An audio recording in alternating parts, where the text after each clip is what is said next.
Bismillahirrahmanirrahim. Assalamualaikum warahmatullahi wabarakatuh.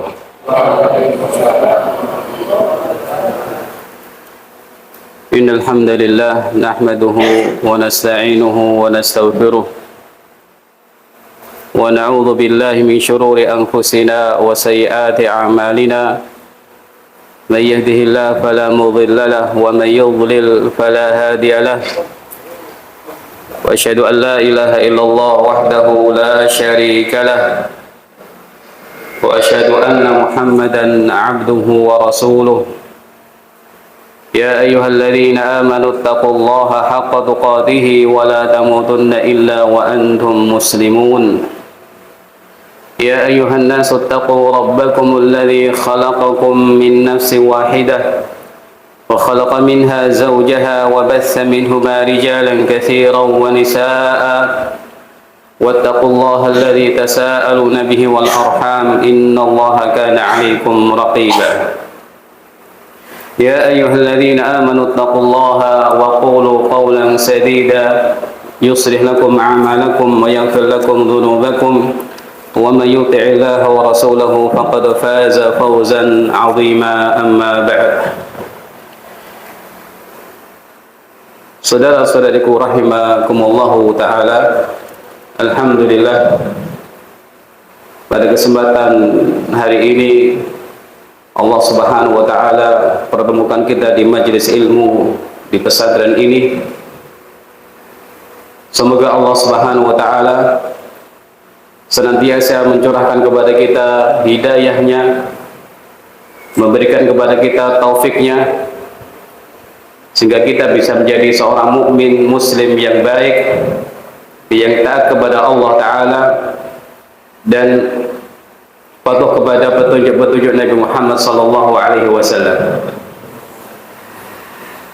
Pada kesempatan hari ini,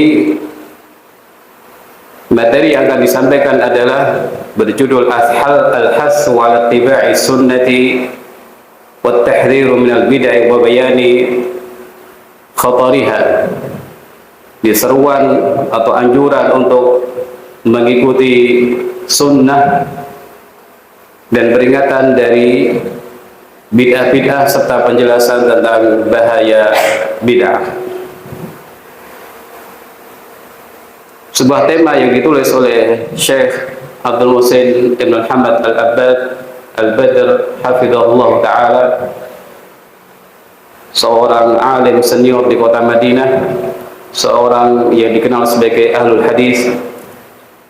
Semoga Allah subhanahu wa ta'ala mudahkan kita untuk memahami apa yang beliau tulis dan kita pun bisa mengamalkan arahan-arahan beliau yang ada di kitab ini. Amin.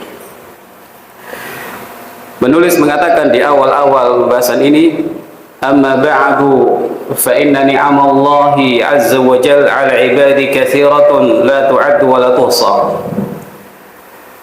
Beliau mengingatkan kita semua bahwa nikmat-nikmat yang Allah Ta'ala curahkan kepada hamba-hambanya, termasuk kita semua ini, nikmat yang sangat banyak, tidak terhitung, tidak bisa dibilang, ya. Karena saking banyaknya nikmat yang Allah Ta'ala curahkan kepada kita, bahkan ketika seorang sedang sakit sekalipun, ketika seorang dalam musibah sekalipun, ya, nikmat Allah Azza wa Jal masih tercurah pada orang tersebut. Wa ajallu ni'matillahi wa ajallu ni'matin an'ama Allah biha 'ala al-insi wal jinni fi akhir zaman an ba'atha fihim rasulahu al-karima Muhammadan alaihi afdhalus salati wa atamut taslim.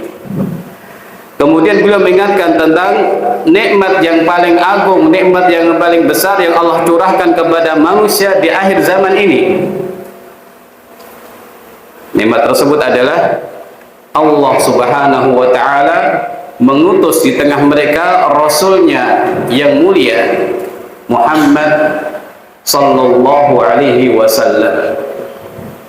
Ini merupakan nikmat yang paling besar, nikmat yang paling agung, nikmat yang paling penting. Sehingga kita seharusnya menghargai nikmat ini, ya. Manusia secara umum, ikhwani wa akhwati fillah rahimakumullah ta'ala, membutuhkan diutusnya rasul-rasul di tengah mereka yang menerangkan tentang risalah Allah Subhanahu wa ta'ala. Dengan adanya rasul di tengah mereka, maka manusia akan faham dan kenal Allah Subhanahu wa ta'ala, kenal Rabb mereka, kenal Tuhan mereka, dan bagaimana cara menghambakan diri kepada Allah Subhanahu wa ta'ala. Dan kebutuhan manusia di akhir zaman kepada Nabi Muhammad SAW juga kebutuhan yang sangat mendesak sekali. Karena beliau SAW diutus di masa fatrah, ya, kekosongan dari para rasul, ya. Diutus ketika manusia berada dalam tingkat kebodohan yang paling parah, tingkat kemunduran yang paling parah, ya, dalam masalah akidah, masalah ibadah, masalah budaya, dan lain sebagainya. Ada penyakit-penyakit yang sangat buruk, yang sangat berbahaya, yang sudah menyebar di tengah mereka. Penyakit ini bukan penyakit fisik, ya, tapi penyakit yang menimpa hati mereka sehingga mereka bergantung kepada selain Allah.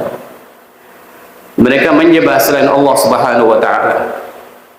Tersebar di tengah mereka kecurangan-kecurangan, kezaliman-kezaliman,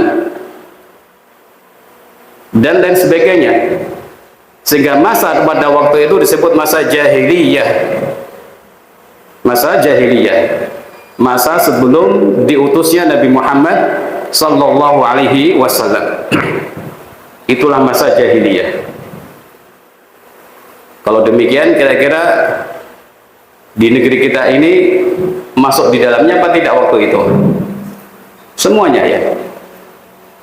Masa jahiliyah adalah masa kebodohan, masa sebelum datangnya ilmu atau risalah dari Allah Subhanahu wa ta'ala melalui Nabi Muhammad sallallahu alaihi wasallam. Dan ini berlaku pada seluruh negeri, seluruh tempat. Al-Imam Syafi'i rahimahullah ta'ala, beliau menyampaikan dalam kitabnya Risalah, ya, berbicara tentang kondisi manusia sebelum diutusnya Nabi Muhammad sallallahu alaihi wasallam. Setelah bersyahadat wa asyhadu an la ilaha illallah la syarika wahdahu la syarika lah wa anna Muhammadan abduhu wa rasuluh ba'athahu wan nasu sinfan. Kemudian beliau mengatakan Allah Subhanahu wa ta'ala mengutus beliau, dan waktu itu manusia terbagi menjadi dua golongan. Manusia secara umum yang ada di muka bumi ini dengan berbagai perbedaan keyakinan mereka, tempat tinggal mereka, dan lain-lain, terbagi menjadi dua golongan atau dua bagian. Ahaduhuma ahlul kitabi baddalu min ahkamihi wa kafaru billah. Golongan pertama adalah ahlul kitab. Mereka ini orang-orang yang sudah merubah-rubah hukum Allah Subhanahu wa ta'ala. Mereka ini orang yang kafaru billah dan sudah kufur kepada Allah Subhanahu wa ta'ala. Ini golongan pertama. Fafta'alu kadiban, mereka kemudian mengada-ngadakan kedustaan dan mencampur adukannya dengan kandungan kitab suci mereka. Kemudian golongan kedua, wasinfun kafaru billahi fabtada'u ma lam ya'dam bihillah. Golongan kedua adalah golongan yang sama juga kufur kepada Allah Subhanahu wa ta'ala. Jadi dua golongan ini sama-sama kufur kepada Allah. Hanya saja yang pertama mereka termasuk ahlul kitab. Yang kedua adalah kaum yang mengada-ngada melakukan ibadah-ibadah, penyembahan-penyembahan kepada selain Allah Subhanahu wa ta'ala, yang tentu ini tidak akan pernah diizinkan oleh Allah Subhanahu wa ta'ala. Wa nasabu bi aydihim hijaratan wa khashaban wa suwaran. Mereka kemudian mengadakan, ya, sesembahan-sesembahan baik dari batu-batuan atau kayu atau gambar-gambar yang mereka pandang pantas untuk disembah ya. Jadi ketika mereka sudah bosan menganggap ada sesuatu yang lain yang patut disembah, maka mereka tinggalkan Tuhan-Tuhan ini.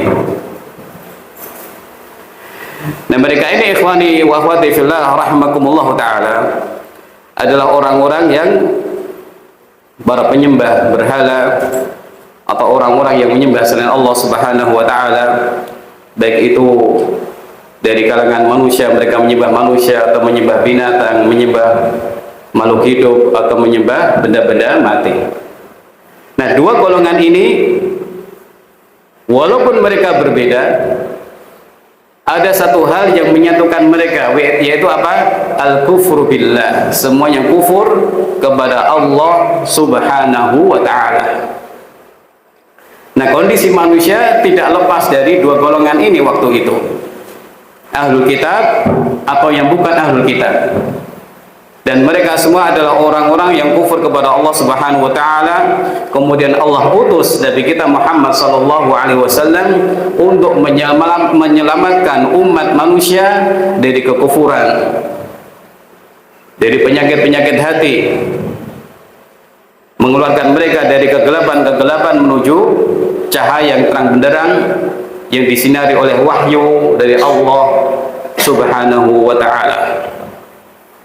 Inilah keadaan sebelum datangnya Nabi Muhammad SAW secara ringkas. Kemudian Syekh mengatakan faballaghakum ma ursila bihi ilaihim min rabbihim. Kemudian Nabi kita SAW menyampaikan kepada umat manusia risalah yang Allah Ta'ala utus beliau dengan itu dari Rabb mereka. Beliau sudah menyampaikan tugas ini dengan alat tamami wal kamal, dengan sempurna, dengan lengkap. Tidak ada sesuatu pun yang beliau sembunyikan. Beliau seorang yang amin ya, seorang yang penuh amanah. Beliau orang yang nasih lil ummah, orang yang sangat tulus dalam menasihati umat. Sehingga apa saja yang tidak baik beliau ingatkan ya. Nah, ini tugas beliau. Nah, sekarang tugas kita itu apa? Ada berkata dari seorang ulama dari generasi tabi'in yang dikenal dengan Al-Imam Az-Zuhri, Muhammad ibn Shihab Az-Zuhri rahimahullah. Beliau mengatakan, "Minallahi azza wa jal ar-risalatu wa ala rasulillahi al-balagh wa alaina at-taslimu." Dari Allah Subhanahu wa taala datangnya risalah dan menjadi kewajiban Rasulullah sallallahu alaihi wasallam al-balagh, menyampaikan dengan sejelas-jelasnya. Dan kewajiban kita adalah at-taslim, patuh taat kepada Allah Subhanahu wa taala dan Rasulnya Muhammad sallallahu alaihi wasallam. Asar ini atau riwayat ini disampaikan Imam Bukhari rahimahullah ta'ala dalam kitab sahihnya di pembahasan bab qaulillahi ta'ala, bab firman Allah Subhanahu wa ta'ala, ya ayyuhar rasul balligh ma unzila ilaika min rabbika wa in lam taf'al fama ballaghta risalatah wa in lam taf'al fama ballaghta risalatah. Ayat ini maknanya, wahai Rasul, sampaikanlah yang diturunkan kepada engkau dari Rabbmu. Ini perintah dari Allah Subhanahu wa taala kepada Nabi kita Muhammad sallallahu alaihi wasallam untuk apa? Al-balaghul mubin, menyampaikan risalah kepada umat manusia dengan sejelas-jelasnya. Wa illam taf'al, kalau engkau belum melakukannya, fama ballaghta risalatah, maka engkau belum menyampaikan risalah Allah Subhanahu wa ta'ala. Tentang ayat ini, ikhwani wa akhwati fillah rahimakumullah ta'ala, penulis Jalalain menyampaikan bahwa Rasulullah sallallahu alaihi wasallam diperintah Allah untuk menyampaikan seluruh risalah Allah ta'ala. Jangan pernah menyembunyikan satu huruf sekalipun gara-gara takut kepada manusia. Kalau ini terjadi, maka hakikatnya beliau belum menyampaikan risalah dengan baik. Kalau ini terjadi, ada sesuatu yang sebagian yang beliau sembunyikan, misalnya seperti itu. Ada yang belum beliau sampaikan misalnya, entah dengan alasan yang lain. Hakikatnya beliau belum melaksanakan tugas dengan baik. Di anna kitmana ba'dhiha ka kitmani kulliha. Karena menyembunyikan sebagian risalah itu hakikatnya seperti menyembunyikan seluruh risalah. Seluruh risalah. Ikhwani wa akhwati fillah rahimakumullah. Falladhi minallahi ar-risalatu. Yang datang dari Allah Subhanahu wa taala ada risalah. Wa qad hasala dzalik.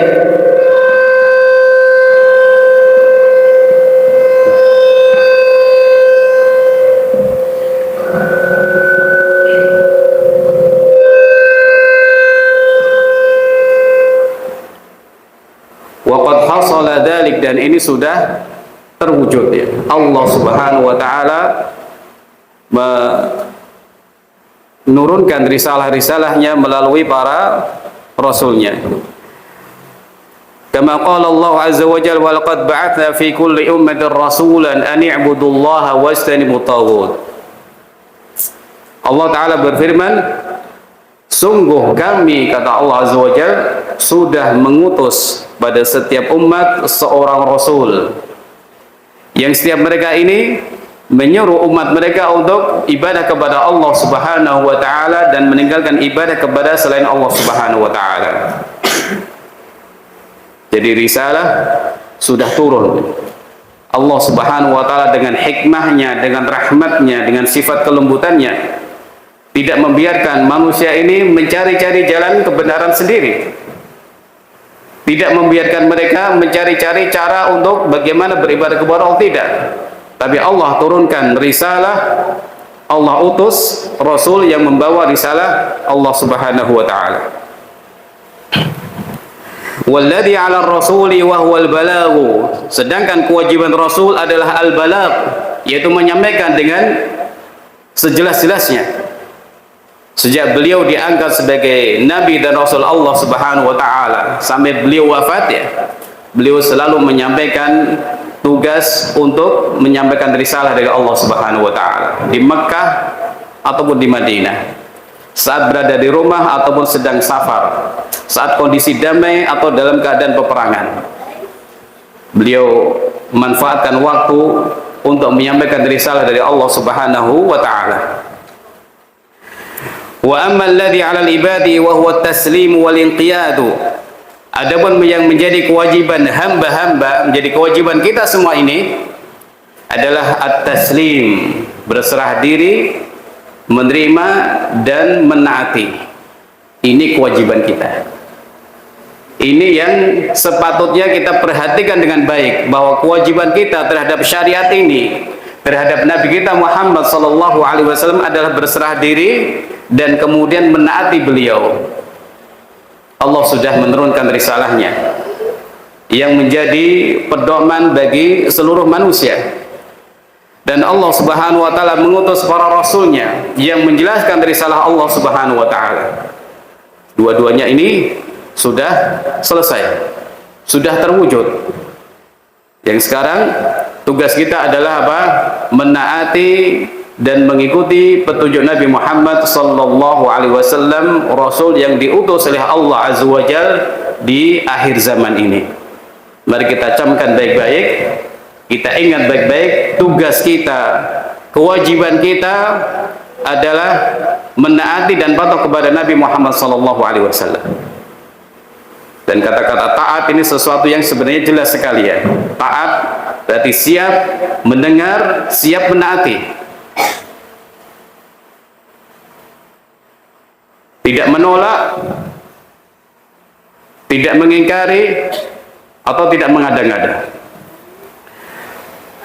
Ikhwani wa akhwati fillah rahimakumullah ta'ala. Kewajiban kita ini terhadap risalah Nabi SAW berserah diri dan patuh, itu sebenarnya sangat sejalan dengan nama kita sebagai seorang muslim.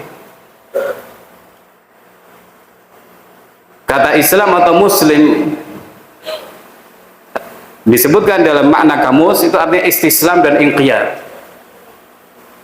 Islam artinya adalah berserah diri dan patuh. Muslim orang yang mustaslim dan munqad. Munqad ya. Orang yang berserah diri, orang yang patuh kepada Nabi Muhammad SAW.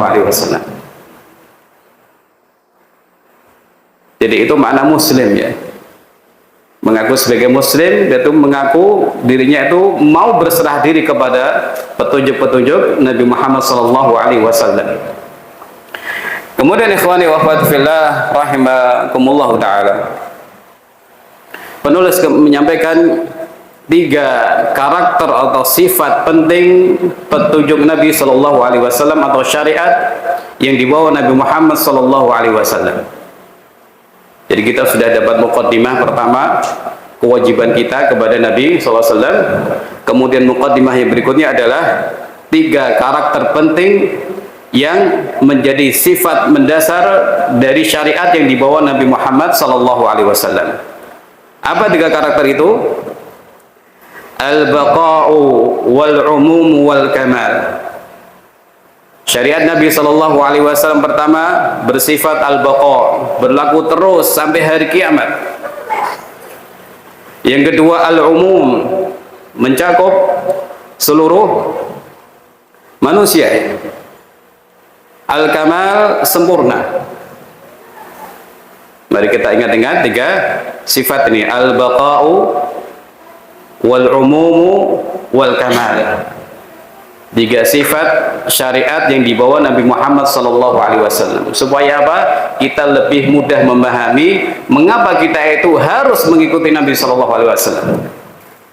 Supaya kita juga lebih paham kenapa kita nggak boleh mengada-ngadakan apapun dalam urusan agama ini. Karena sudah sempurna. Karena berlaku sampai hari kiamat. Dan juga umum bagi seluruh manusia. Ayyuhal hadirin rahimakumullah ta'ala, Syekh mengatakan fahiya baqiyatun ila qiyamis sa'ah. Syariat ini, syariat agama Islam, baqiyatun ila qiyamis sa'ah, akan terus langgeng, terus abadi sampai hari kiamat. Qala Allah azza wa jalla, ma kana Muhammadun aba ahadin min rijalikum walakin Rasulullah wa khataman nabiyyin. Bukanlah Muhammad itu ayah dari salah seorang dari kalian, tapi beliau adalah utusan Allah dan penutup para nabi. Allah Subhanahu wa taala utus beliau sebagai rasul akhir zaman, sebagai penutup nabi dan rasul. Maka syariat beliau syariat yang terus berlaku sampai hari kiamat nanti, terus berlaku di seluruh tempat. Tidak hanya di Jazirah Arabiyah, tapi juga sepatutnya diamalkan di seluruh dunia. Karena datang dari Allah Subhanahu wa taala yang faham, yang maha mengetahui kemaslahatan bagi hamba-hambanya yang diciptakan Allah taala. Allah yang menciptakan kita, dan Allah pun paling faham, paling mengetahui tentang kemaslahatan hamba-hambanya, paling mengetahui keadaan hamba-hambanya. Sehingga syariat Islam syariat yang selalu relevan dengan masa, dengan tempat manapun. Wahya amatun lisaqalaini al-jinni wal ins. Dan risalah yang dibawa Nabi Muhammad SAW risalah yang umum, berlaku untuk seluruh manusia dan juga bahkan bangsa jin.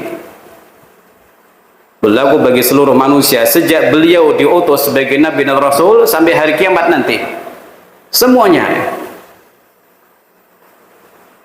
Orang-orang yang sebelumnya beriman dengan nabi-nabi mereka, ya, dari kalangan ahlul kitab misalnya, mereka harus beriman kepada Allah Ta'ala dan Rasulnya Muhammad SAW dan harus mengikuti syariat yang dibawa Nabi Muhammad SAW. Syariat-syariat mereka sudah tidak berlaku lagi, sudah mansukhah. Demikian juga seandainya ada seorang nabi yang masih hidup di zaman sekarang, seandainya seperti itu, maka juga harus mengikuti Nabi Muhammad SAW.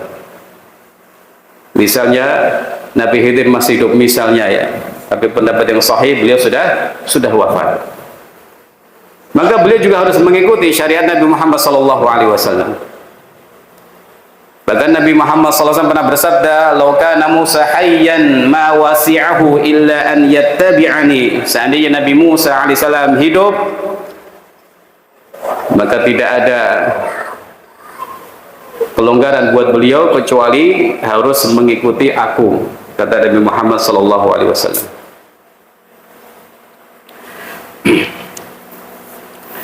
Saya mengatakan wahum ummatuhu ummatud da'wah, bahwa seluruh manusia dan seluruh jin yang hidup setelah Nabi Muhammad SAW diutus, mereka adalah umat beliau semuanya, umat dakwah, yang artinya menjadi objek dakwah Nabi Muhammad SAW. Setiap manusia dan jin ketika sejak diutusnya Nabi SAW sampai kiamat, mad'uun ila dukhuli fid dinil hanif. Mereka ini diseru ya untuk masuk ke dalam agama yang lurus ini, agama yang Allah Subhanahu wa taala utus Nabi Muhammad SAW untuk membawanya.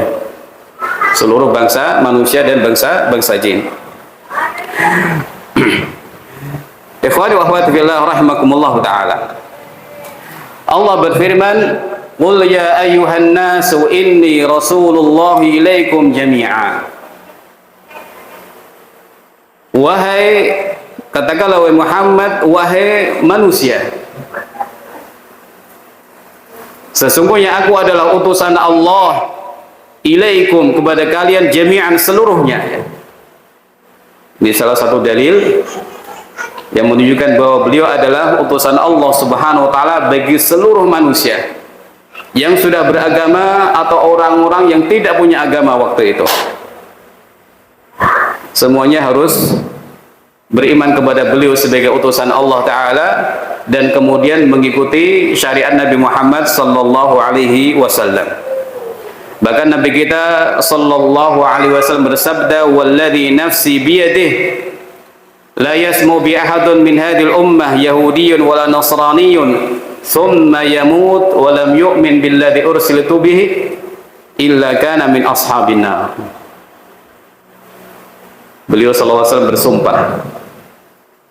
Berarti ada sesuatu yang penting sekali ditegaskan dengan sumpah, demi zat yang jiwaku ada di tangannya, tidaklah ada satu orang dari umat ini, umat dakwah ya, yang mendengar aku sebagai utusan Allah Subhanahu wa taala akhir zaman, entah itu Yahudi atau Nasrani, kemudian orang itu meninggal dalam keadaan tidak beriman dengan risalah yang aku bawa, kecuali orang itu akan menjadi penghuni neraka.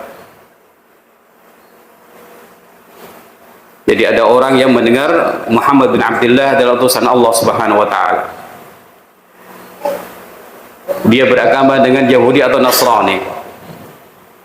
Kalau Yahudi Nasrani disebut, apalagi yang tidak punya agama, apalagi yang tidak punya kitab suci dari Allah Azza wa Jalla, lebih pantas, lebih patut lagi untuk mengikuti beliau. Nah, orang ini sudah mendengar Nabi Sallallahu Alaihi Wasallam, tapi kemudian orang ini meninggal dalam keadaan tidak beriman atau belum beriman kepada Nabi Muhammad Sallallahu Alaihi Wasallam, belum beriman dengan syariat beliau, tidak mengikuti beliau, maka orang ini illa kana min ashabin nar, kecuali orang ini pasti termasuk penghuni neraka.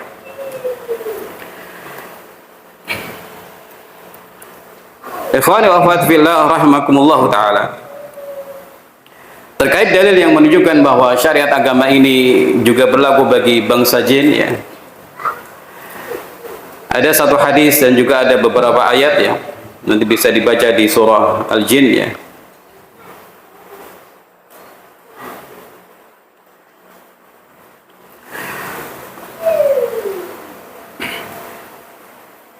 Sementara hadis yang dibawakan penulis wa fi sunan at-Tirmidzi an Jabir annahu qala kharaja Rasulullah sallallahu alaihi wasallam ala ashabi faqara 'alaihim surat ar-Rahman. Satu ketika Nabi Muhammad sallallahu alaihi wasallam menemui para sahabat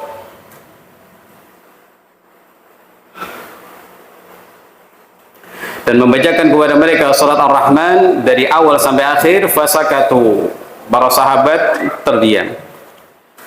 Faqala laqad qara'tu 'alal jinni lailatal jin fakanu ahsana mardudan minkum.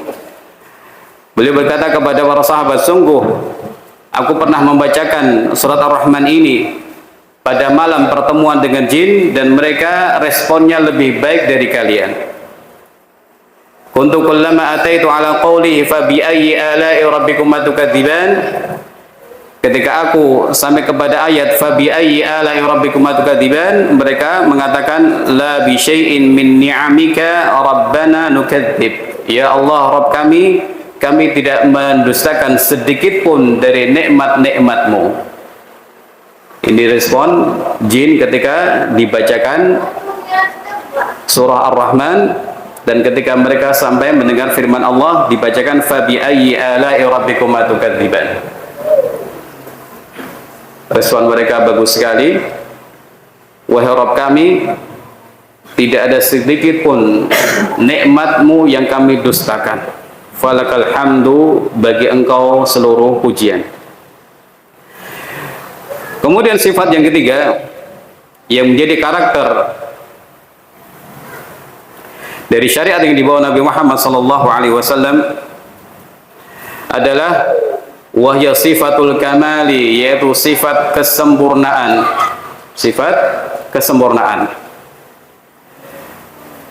Faqad qala Allah azza wa jalla fi kitabih al-aziz al-yawma akmaltu lakum dinakum wa atmamtu alaikum ni'mati wa raditu lakumul islam madina. Pada hari ini kata Allah azza wa jalla, telah aku sempurnakan bagi kalian agama kalian dan sudah aku cukupkan bagi kalian nikmatku dan aku ridha Islam sebagai agama bagi kalian. Al-Imam Ibnu Katsir rahimahullah ta'ala ketika menafsirkan ayat ini, beliau menyebutkan ini adalah nikmat yang besar, yang paling besar yang Allah curahkan kepada hamba-hambanya. Kenapa? Allah sudah menyempurnakan agama bagi mereka.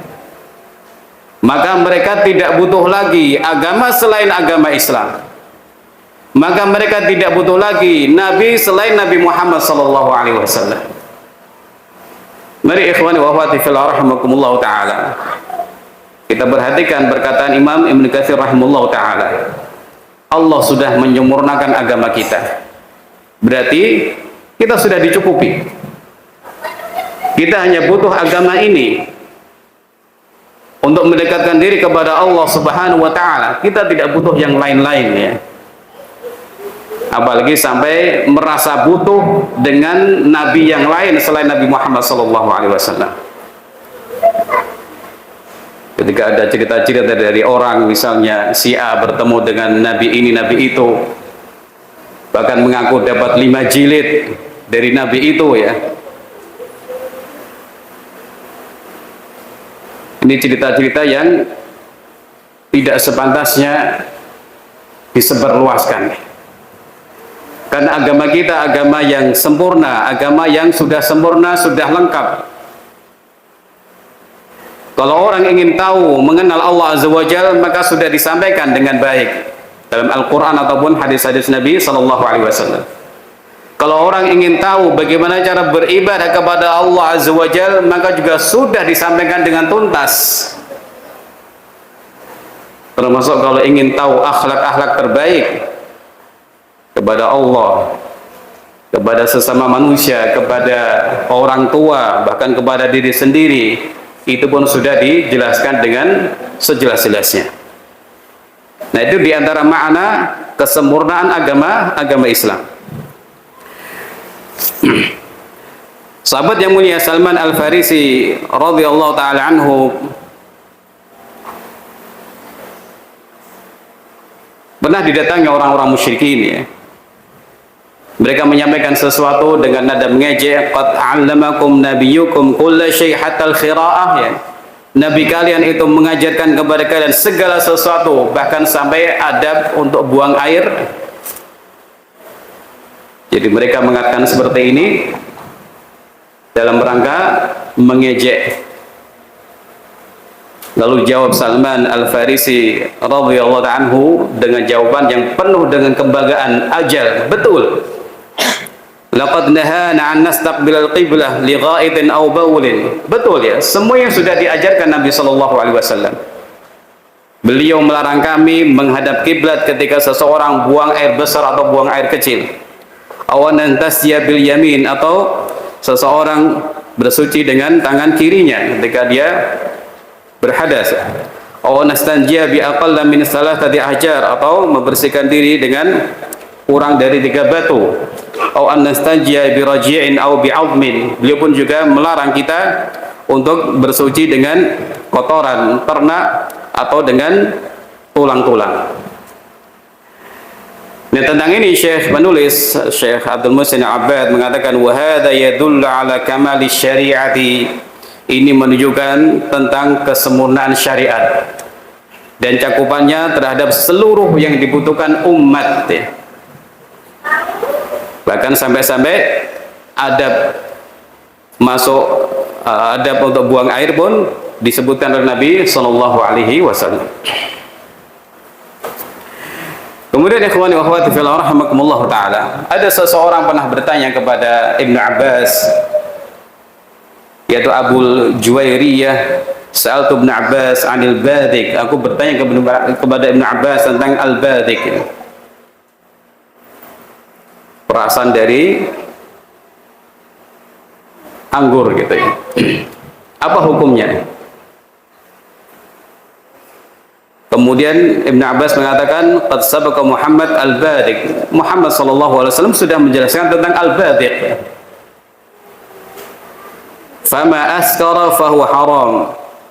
Ketika perasan anggur ini menyebabkan seseorang itu mabuk, maka hukumnya adalah haram. Qal asyrabul halal at-tayyib. Qala laysa ba'da al-halal tabi illa al-haram al-khabith. Kemudian orang ini mengatakan bahwa minuman ini minuman yang baik, halal atau baik, atau minuman yang halal dan minuman yang baik. Maka dijawab oleh Ibnu Abbas, seandainya dia itu memabukkan, maka tidak ada setelah halal kecuali haram dan buruk, ya. Dan di sini ikhwani fillah rahimakumullah taala, Ibnu Abbas menjawab permasalahan yang terjadi waktu itu dengan kaidah yang disampaikan Nabi Muhammad SAW. Nabi SAW tidak menyebutkan badik itu haram, ini haram, tidak. Tapi beliau membawakan satu kalimat, ya, satu sabda yang bahasanya itu mencakup atau maknanya itu mencakup seluruh hal yang masuk di dalamnya. Selama sesuatu itu muskir, memabukkan, membuat akal seseorang hilang, maka itu haram untuk dikonsumsi oleh manusia. Dan dengan ini nanti seluruh hal yang bisa memabukkan, yang membuat orang itu katanya fly atau apa, ya, maka masuk dalam larangan agama. Walaupun tidak disebutkan nasnya seperti itu. Tidak ada nas misalnya ganja itu haram misalnya, atau minuman ini haram, tapi karena dia itu membuat akal seseorang hilang, membuat orang itu mabuk, walaupun tidak disebutkan namanya itu khamr atau yang lain, tapi karena hakikatnya dia menghilangkan akal manusia, maka minuman seperti itu atau makanan seperti itu hukumnya haram dalam agama kita. Dan kemudian ikhwani wa akhwati fillah rahimakumullah taala, Syekh juga berbicara tentang syurbud dukhan, merokok ya. Nah, kira-kira merokok itu baik apa tidak? Kalau ditanya mana dalil yang mengharamkannya, Nabi mengharamkan merokok, ya tidak ada. Tapi bisa diketahui melalui petunjuk-petunjuk syariat yang datang secara garis besar, bahwa syariat itu yuhillu wa yuhillu lahumut thayyibat, menghalalkan yang baik-baik, wa yuharrimu 'alimul khaba'is, mengharamkan yang buruk-buruk.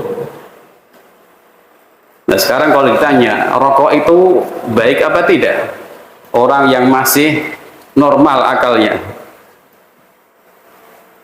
orang yang masih baik fitrahnya, rokok itu baik apa tidak? Jelas tidak baik.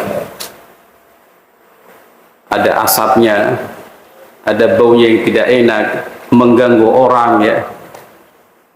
Nah, ini disampaikan Syekh hafizallah taala. Wa huwa laysa minat thayyibat bal huwa minal khaba'is. Rokok itu tidak termasuk hal-hal yang baik, bahkan termasuk hal yang khabith, yang buruk dan keji. Fayakunu muharraman, sehingga hukumnya adalah diharamkan dalam agama kita. Wa yudhafu ila dhalika aidan annahu yajlibu al-amrad allati tuaddi ila al-wafat. Selain itu juga rokok itu mendatangkan sekian banyak penyakit ya. Silakan dibaca di kemasan rokok. Penyakit-penyakit yang bukan ringan. Wa fi idha'atul mal, di situ juga ada menyia-nyiakan harta ya. Seseorang membeli sesuatu untuk dibakar, sesuatu yang justru merugikan dirinya, bahkan juga mengganggu orang lain. Wa ida'un nas, di situ juga ada unsur mengganggu orang lain. Bahkan disebutkan perokok pasif itu yang lebih berbahaya daripada perokok aktif ya. Selain itu juga ada bau yang tidak sedap dari mulut orang yang merokok, walaupun itu rokok elektrik atau hal yang seperti itu, sama saja, sama-sama merusak badan, sama-sama merugikan orang lain. Nah, semacam ini tidak mungkin dihalalkan dalam syariat, tidak mungkin diperbolehkan dalam syariat. Karena ada unsur madharat yang sangat jelas sekali. Ahli kesehatan menyampaikan seperti itu, para dokter menyampaikan seperti itu. Rokok itu berbahaya, maka harus dilarang dalam agama kita. Nah, bagaimana cara mengetahui itu kok haram padahal tidak ada di zaman Nabi SAW? Melalui kaidah-kaidah yang ada dalam syariat kita, kaidah-kaidah yang besar, yang global, di mana Allah Ta'ala hanya membolehkan yang baik-baik, atau Nabi Shallallahu Alaihi Wasallam menghalalkan atau menghalalkan yang baik atau mengharamkan yang berbahaya. Kemudian ikhwani fillah wa akhwati fillah rahimakumullah taala, penulis membawakan perkataan Imam Ibnul Qayyim rahimahullah taala yang juga pantas untuk kita simak dengan baik ya. Dalam kitab I'lam Al-Muwaqqi'in, saat menjelaskan tentang kesempurnaan syariat di bawah Nabi Muhammad sallallahu alaihi wasallam, wa hadzal aslu min ahammil usul wa anfa'iha. Pokok ini termasuk pokok yang paling penting dan paling bermanfaat bagi orang yang memahaminya dengan baik. Mabniun ala harfin wahid ya. Bertumbuh pada satu dasar, wa huwa umum risalatihi sallallahu alaihi wasallam, yaitu keumuman risalah Nabi Muhammad sallallahu alaihi wasallam yang mencakup seluruh yang dibutuhkan hamba dalam ilmu mereka, dalam aktivitas mereka, dan lain sebagainya. Sehingga Allah Subhanahu wa taala tidak membuat umat ini butuh kepada siapapun selain Nabi Muhammad SAW. Ini karena sempurna Allah Subhanahu wa taala tidak menjadikan umat ini butuh kepada siapapun setelah Nabi Muhammad sallallahu alaihi wasallam. Umat hanya butuh Nabi Muhammad sallallahu alaihi wasallam dan butuh petunjuk beliau, titik. Wa innama hajatuhum ila man yuballighuhum anhu ma jaa bihi. Jadi kita ini hanya butuh Nabi Muhammad sallallahu alaihi wasallam dan butuh petunjuk beliau saja. Seandainya mau disebutkan kita butuh kepada orang lain, yaitu adalah butuh kepada orang yang menerangkan kepada kita risalah yang dibawa Nabi Muhammad sallallahu alaihi wasallam. Ini kebutuhan kita ya. Jadi yang pertama tadi, kita tidak butuh seorang pun selain Nabi Muhammad sallallahu alaihi wasallam. Seandainya kita butuh kepada seseorang, maka kebutuhan kita adalah kebutuhan terhadap orang yang menerangkan risalah beliau. Para ulama, orang-orang alim rabbani, kita butuh kepada mereka karena memang tidak mungkin seseorang ini memahami agama sendiri, tidak mungkin. Butuh ulama. Nah, inilah kebutuhan kita. Butuh orang yang menerangkan kepada kita petunjuk-petunjuk Nabi Muhammad sallallahu alaihi wasallam. Kemudian Imam Al-Qayyim rahimahullah mengatakan fali risalatihi umumani mahfudhan, bahwa risalah Nabi Muhammad sallallahu alaihi wasallam memiliki dua makna dalam masalah keumumannya ya. Yang pertama bahwa risalah ini umum buat semua orang ya. Semua orang semenjak diutusnya Nabi Muhammad sallallahu alaihi wasallam berlaku bagi siapa saja. Dan keumuman kedua adalah keumuman yang maksudnya kandungannya itu umum, mencakup semua yang kita butuhkan di dunia ini untuk menghadap Allah Subhanahu wa taala. Wala yatimul imanu bi illa bi itsbati umum risalati fi hada wa hada. Kata beliau lagi, keimanan seseorang itu tidak sempurna kecuali dengan menetapkan keumuman risalah Nabi sallallahu alaihi wasallam dari sisi ini dan itu. Bahwa risalah beliau itu umum bagi seluruh manusia dan risalah beliau itu umum sudah menyakup seluruh yang dibutuhkan manusia.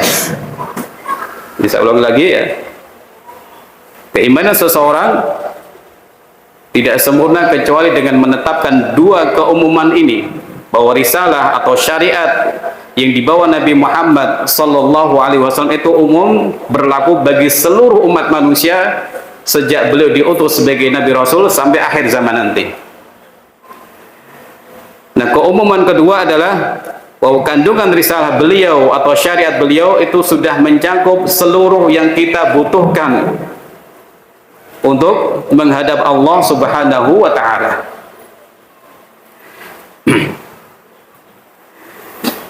Wala yakhruju naw'un min anwa'il haqqi alladhi tahtaju ilaihi al-ummatu fi 'ulumiha wa 'amaliha amma ja'a bihi sallallahu alaihi wasallam. Dan tidak ada satu jenis kebenaran pun yang dibutuhkan umat yang keluar dari risalah yang sudah beliau bawa.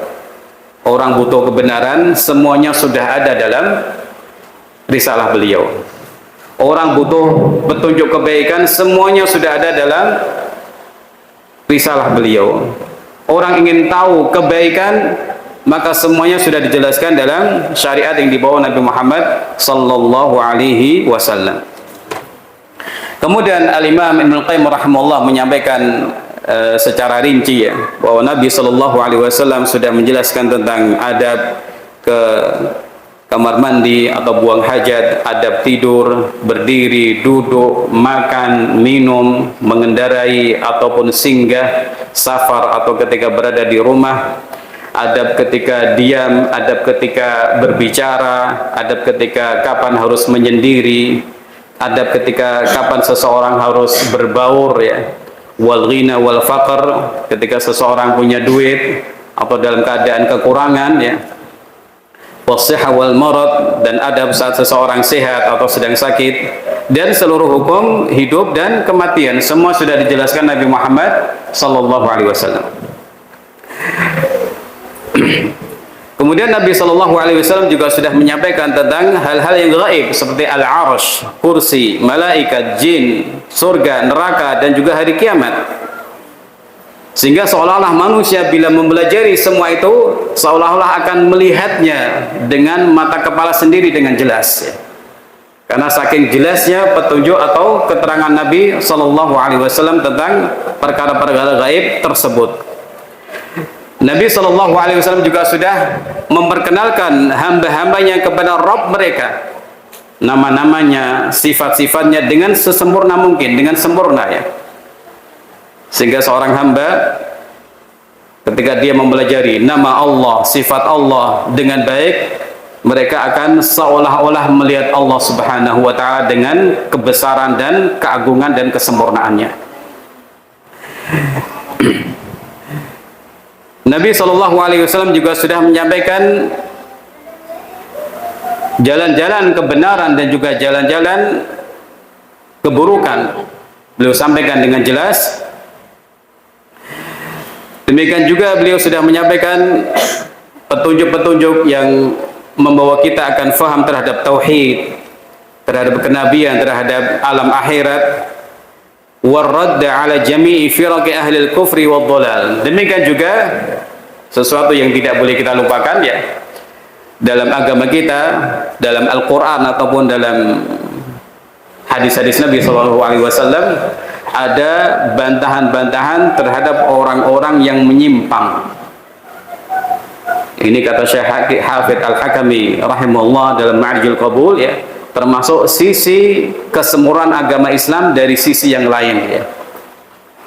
Kalau yang tadi kan biasanya orang sempurna apa artinya semua yang kita butuhkan itu sudah ada.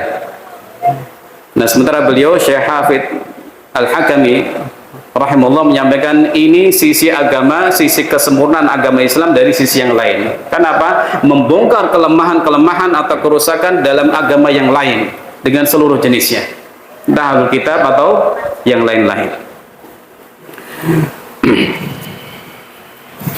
Kemudian Nabi Shallallahu Alaihi Wasallam, Imam Ibnu Qayyim meneruskan, juga sudah menjelaskan kepada hamba-hamba bagaimana cara strategi perang ya, bertemu dengan musuh, dan cara seseorang supaya mendapatkan kemenangan dari Allah Subhanahu wa Ta'ala. Sehingga kalau kaum muslimin itu memperhatikan dan mengamalkan sebab-sebab ditolongnya kaum muslimin oleh Allah Azza wa Jalla, sebab-sebab kemenangan ya, mereka akan kokoh di hadapan musuh ya. Tidak ada musuh yang bisa melawan dan mengalahkan mereka.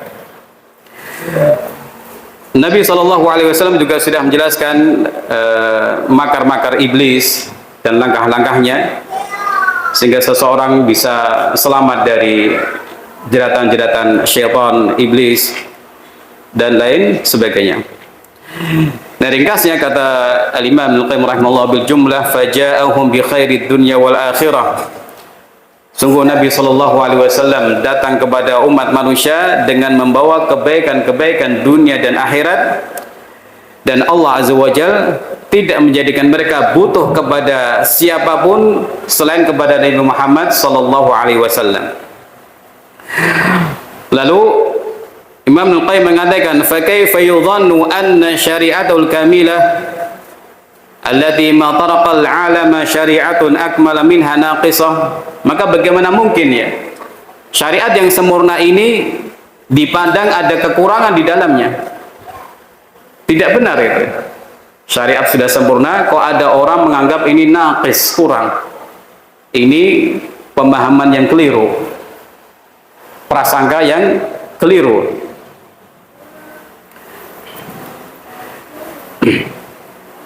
Orang yang seperti ini memandang bahwa syariat Islam itu belum sempurna atau masih butuh hal-hal yang lain di luar Islam ya. Orang seperti ini fahuwa kaman dhanna anna bin nasi hajatan ila rasulin akhar ba'dahu. Orang seperti ini hakikatnya ya, dia itu menyampaikan kepada manusia bahwa manusia itu masih butuh kepada Rasul selain Nabi Muhammad Sallallahu Alaihi Wasallam. Hakikatnya seperti ini. Kalau ada orang beranggapan syariat ini kurang, harus disempurnakan dengan akal pikiran manusia, harus disempurnakan dengan ini dan itu produk dari manusia. Orang seperti ini hakikatnya sedang memandang bahwa manusia itu masih butuh Rasul yang lain setelah Nabi Muhammad sallallahu alaihi wasallam. Ikhwani wa akhwati fillah rahimakumullah ta'ala. Kemudian penulis menyampaikan bahwa syariat yang sempurna ini itulah sunnah Nabi sallallahu alaihi wasallam. Wa hadhihi syari'atul kamilatu hiya sunnatuhu sallallahu alaihi wasallam bil ma'na al-'am. Sungguh syariat yang sempurna ini adalah sunnah beliau dengan maknanya yang umum ya. Karena sunnah itu maknanya banyak ya. Sunnah lawan dari bid'ah, sunnah sebagai lawan dari wajib. Di sini sunnah artinya apa? Syariat Nabi sallallahu alaihi wasallam. Ini di antara makna sunnah ya. Dan ini yang sedang dibicarakan oleh Syekh rahimahullah taala bahwa kita ini diseru untuk mengikuti sunnah Nabi sallallahu alaihi wasallam, artinya syariat yang dibawa Nabi Muhammad sallallahu alaihi wasallam, bukan sunnah menurut orang-orang ahli ulama fikih. Kemudian penulis membawakan ayat, hadis dan juga riwayat-riwayat dari generasi salafus saleh yang isinya perintah untuk mengikuti sunnah Nabi sallallahu alaihi wasallam dan peringatan dari mengikuti bid'ah dan perbuatan maksiat. Ada banyak dalil yang beliau sampaikan, yang di sini akan disampaikan beberapa saja ya. Dalil yang pertama yang insya Allah sudah dihafal oleh kebanyakan orang atau mungkin juga semuanya sudah menghafal, yaitu firman Allah Azza wa Jalla, laqad kana lakum fi rasulillahi uswatun hasanah. Sungguh bagi kalian pada diri Nabi sallallahu alaihi wasallam ada uswatun hasanah, ada keteladanan yang baik bagi orang liman kana yarjullaha wal yaumal akhir wa dzakarallaha katsira, bagi orang yang mengharap perjumpaan dengan Allah Azza wa Jalla, hari akhir, dan mengingat Allah taala dengan sebanyak-banyaknya. Tentang ini Al-Imam Ibnu Katsir rahimahullah pernah menyampaikan bahwa ayat ini adalah pokok yang paling penting. Al-aslul kabir, hadil ayah aslun kabir, ayat ini adalah pokok yang paling penting dalam kewajiban mengikuti Nabi Muhammad sallallahu alaihi wasallam dalam ucapan beliau, perbuatan beliau, dan keadaan-keadaan beliau. Jadi kalau kita ini diminta dalil tentang kewajiban kita mengikuti beliau, maka ayat ini sudah cukup sebenarnya. Laqad kana lakum fi rasulillahi uswatun hasanah.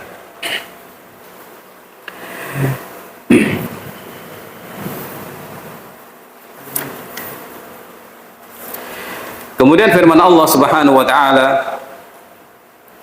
"Qul athi'u Allah wa athi'ur Rasul fa in tawallaw fa inna ma 'alaihi ma hummila wa 'alaikum ma hummiltum wa in tuti'u tahtadu wa ma 'ala ar-rasul illa al-balaghul mubin." Katakanlah wahai Muhammad, taatilah oleh kalian Allah taala dan taatilah kalian Rasul sallallahu alaihi wasallam. Kalau kalian berpaling, maka sesungguhnya menjadi kewajiban beliau apa yang dibebankan kepada beliau, dan menjadi kewajiban kalian apa yang dibebankan kepada kalian. Kewajiban beliau adalah al-balaghul mubin, dan ini sudah beliau kerjakan dengan sebaik-baiknya. Sementara kewajiban kita adalah ta'atuhu, taat kepada beliau dan mengamalkan petunjuk beliau sallallahu alaihi wasallam. Wa in tuti'uhu tahtadu, kalau kalian menaati beliau niscaya akan dapat hidayah. Dikatakan oleh Syekh As-Sa'di rahimahullah ya, beliau menyampaikan tentang ayat ini, wa in tuti'u tahtadu, bahwa jalan hidayah itu satu-satunya hanya melalui Nabi Muhammad sallallahu alaihi wasallam. Tidak ada jalan yang lain.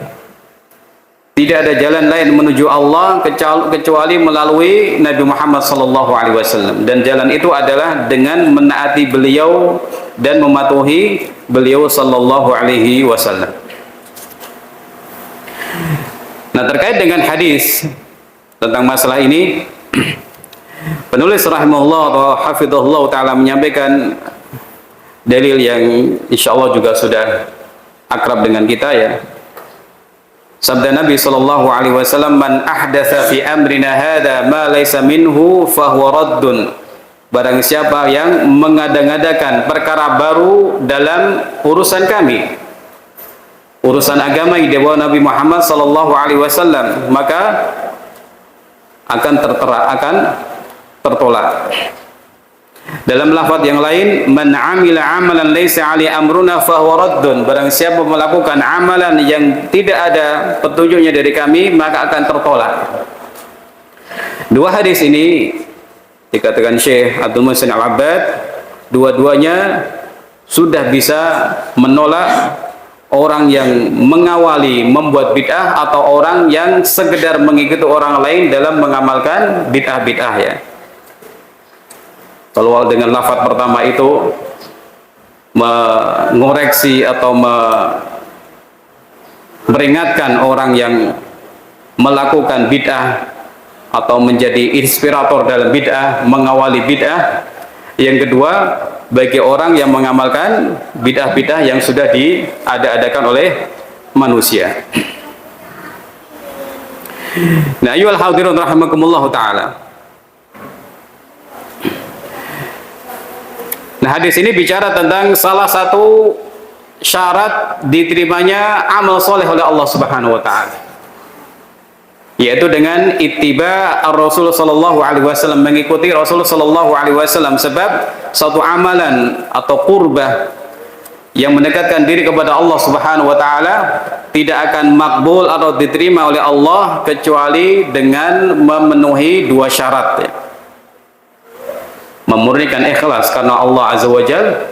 Yang kedua, memurnikan mengikuti Nabi sallallahu alaihi wasallam atau mengikuti Nabi Muhammad sallallahu alaihi wasallam. Nah, dua syarat ini hakikatnya adalah perwujudan dari makna syahadat yang kita ucapkan ya. Asyhadu an la ilaha illallah wa anna Muhammadar Rasulullah. Seorang muslim sudah mengucapkan ini, hakikatnya ini suatu persaksian yang sangat mendalam sekali. Bersaksi tiada yang berhak disembah selain Allah Azza wa Jalla, sehingga setiap muslim dalam ibadah-ibadahnya harus mengikhlaskan ibadah karena Allah Subhanahu wa taala. Dan juga bersaksi bahwa Muhammad sallallahu alaihi wasallam utusan Allah ya. Ketika dia beribadah, dia hanya mengikuti petunjuk Nabi Muhammad sallallahu alaihi wasallam, tidak mengada-ngada atau tidak melakukannya dengan sembarangan atau semaunya sendiri, tidak. Kemudian ikhwani fillah wa akhwati fillah rahimakumullah taala,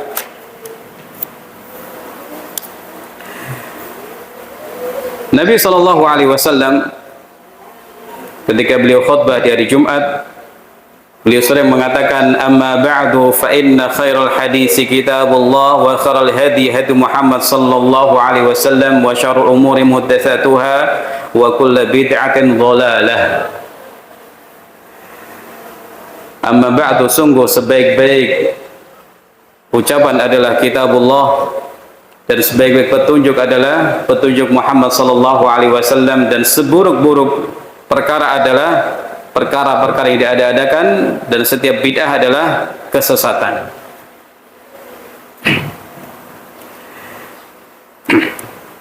Beliau sallallahu alaihi wasallam juga bersabda, man raghiba an sunnati falaysa minni. Barang siapa yang benci terhadap sunnahku, petunjukku, maka dia bukan dari golonganku.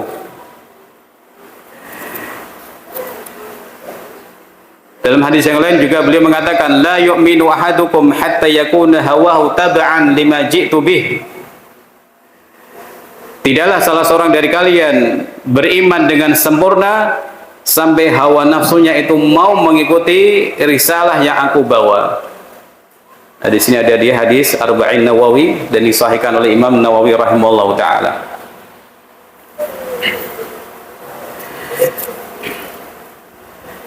Kemudian ikhwani wa akhwati fillah rahimakumullah taala,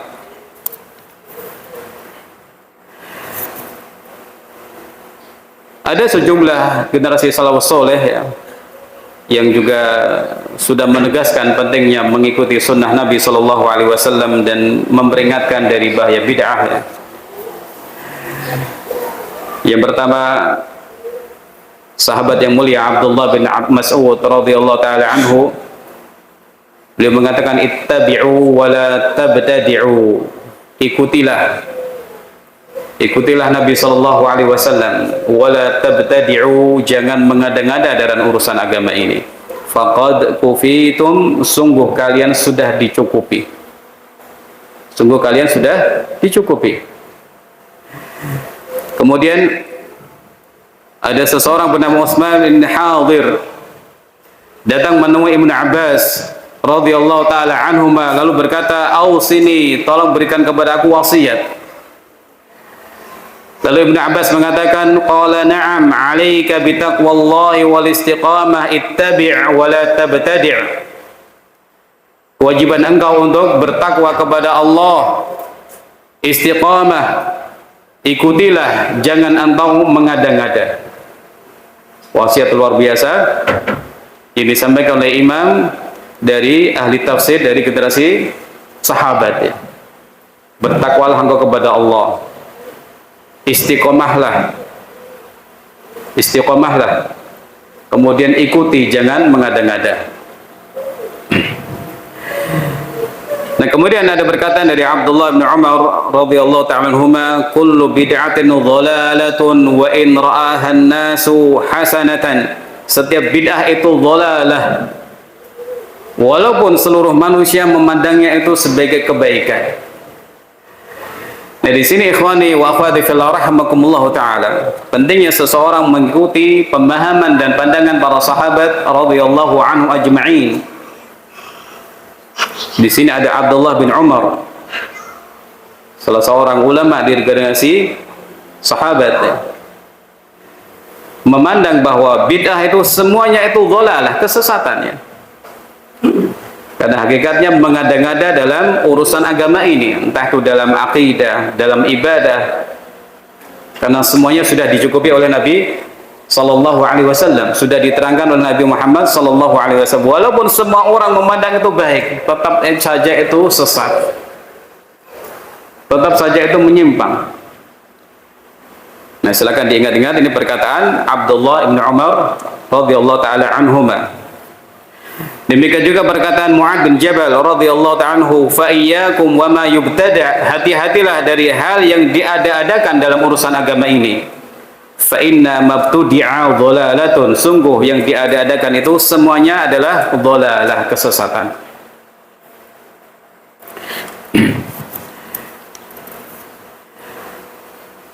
Kemudian perkataan Imam Malik rahimahullah, man ibtada'a fil islami bid'atan yaraha hasanatan faqad za'ama anna Muhammadan khana risalah. Barang siapa yang mengada-ngadakan dalam agama ini suatu bid'ah yang dia pandang baik, ya, sungguh orang itu sebenarnya sudah menganggap kalau Nabi Muhammad sallallahu alaihi wasallam itu berkhianat terhadap risalah ini. Jadi konsekuensinya itu berat, ya, ketika orang itu mengada-ngadakan hal yang baru dalam agama ini, dalam akidah atau dalam sholat misalnya. Sebelum takbiratul ihram orang mengadakan sesuatu yang baru, harus baca ini, baca itu. Maka konsekuensi dari pernyataan ini seolah-olah Nabi Shallallahu Alaihi Wasallam belum menyampaikan risalah dengan sempurna. Kenapa? Ada sesuatu yang masih kurang.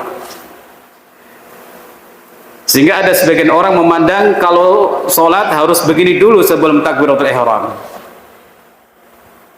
Jadi ini Bapak Ibu rahimakumullah, di antara konsekuensi ketika seseorang menganggap bid'ah itu baik, ya. Konsekuensinya ada anggapan risalah itu belum sempurna. Konsekuensinya seolah-olah manusia umat Islam butuh nabi yang lain, atau konsekuensinya sebagaimana disampaikan Imam Malik, seolah-olah Nabi Muhammad sallallahu alaihi wasallam itu apa? Berkhianat. Wa na'udzubillah min dzalik. Padahal beliau sudah dipersaksikan para sahabat kalau beliau sudah menyampaikan risalah dengan tuntas, ya.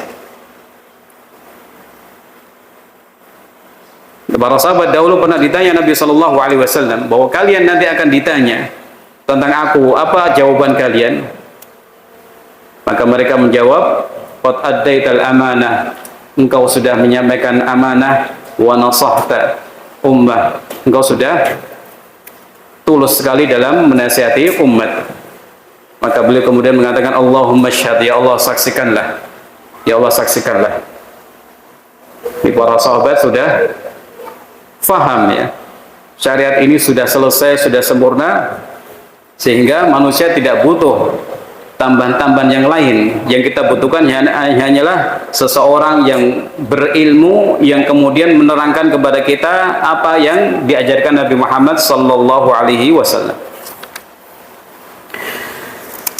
Kemudian ikhwani wa akhwati fillah rahimakumullah taala, Imam Ahmad rahimahullah dalam kitab beliau Ushulus Sunnah, beliau menyampaikan ushulus sunnati indana tamassuku bima kana ali ashabu Rasulillah sallallahu alaihi wasallam wal iktida'u bihim wa tarkul bid'i wa kullu bid'atin dhalalatun. Wa pokok-pokok ajaran Islam menurut para guru kami adalah mengikuti apa-apa yang dahulu diikuti para sahabat radhiyallahu anhum ajma'in dan mengikuti mereka. Ini sesuatu yang berhubungan dengan apa yang biasa kita dengar ya, memahami Quran, hadis dengan pemahaman para sahabat radhiyallahu anhum ajma'in. Karena mereka adalah murid-murid Nabi Muhammad sallallahu alaihi wasallam, orang-orang yang paling faham tentang syariat Islam dan orang-orang yang sudah dipuji oleh Allah Ta'ala dan Rasulnya Muhammad sallallahu alaihi wasallam, dan alasan-alasan yang lain. Wa tarkul bid'ah, dan meninggalkan bid'ah-bid'ah. Dan kemudian Imam Ahmad mengatakan wa kullu bid'atin dhalalah, dan seluruh bid'ah itu sesat ya. Jadi kita sudah dapat perkataan dari Abdullah bin Umar bahwa semua bid'ah sesat, juga dari Mu'ad bin Jabal, serta dari Imam Ahmad rahimahullah taala yang terang-terangan menyebut semua bid'ah itu sesat. Kemudian penulis hafizahullah taala menyampaikan ittiba'us sunnati lazimun fil furu'i kal usuli, bahwa mengikuti petunjuk Nabi sallallahu alaihi wasallam itu harus dilakukan juga dalam masalah-masalah cabang, masalah-masalah furu' kal usuli, sebagaimana harus kita ikuti dalam perkara-perkara yang pokok dalam agama ini. Beliau hafizahullah taala menyampaikan bahwa mengikuti sunnah Rasul sallallahu alaihi wasallam itu harus dilakukan dalam urusan-urusan akidah ya. Demikian juga dalam urusan-urusan far'i, seperti dalam urusan-urusan atau masalah-masalah fikih yang seseorang itu boleh berijtihad. Seseorang maksudnya para ulama yang boleh berijtihad. Tapi belum menyampaikan bahwa ketika dalil itu tampak, maka seseorang harus mengikuti dalil dan meninggalkan perkataan siapapun. Nah, ini yang sudah diwasiatkan oleh para ulama kepada umat ini. Salah satunya dari perkataan Imam Malik rahimahullah ta'ala, kullun yukhadu min qawlihi wa yuraddu illa Rasulullah sallallahu alaihi wasallam. Setiap orang itu ucapannya atau pendapatnya bisa diambil, bisa ditolak, kecuali Rasul sallallahu alaihi wasallam. Jadi para imam, Bapak Ibu rahimakumullah taala, mereka punya ijtihad ya. Imam Ahmad, Imam Malik, Imam Syafi'i dan imam-imam yang lain ya. Mereka punya ijtihad. Nah, kadang-kadang ada yang tidak sejalan dengan hadis misalnya. Tapi tidak ada di antara mereka yang sengaja meninggalkan hadis, tidak ya. Jadi Syekhul Islam Taimiyah rahimahullah sudah menyampaikan kenapa terjadi khilaf, kemudian kenapa ulama kadang-kadang tidak menggunakan hadis ini dan itu ya. Kadang-kadang hadis itu mereka pandang lemah, atau mungkin juga hadis itu belum sampai kepada mereka, dan alasan-alasan yang lain.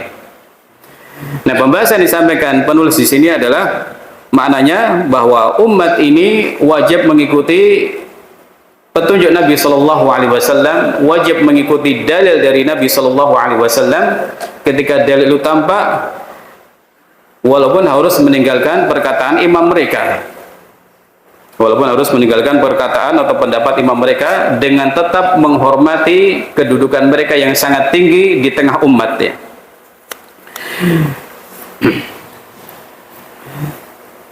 Al-Imam Syafi'i rahimahullah pernah berkata, ajma'an nasu ala anna man istabanat lahu sunnatu Rasulillah sallallahu alaihi wasallam lam yakun lahu an yada'aha liqauli ahadin. Manusia sudah bersepakat, bukan hanya ulama tapi manusia, berarti lebih umum lagi, lebih luas lagi.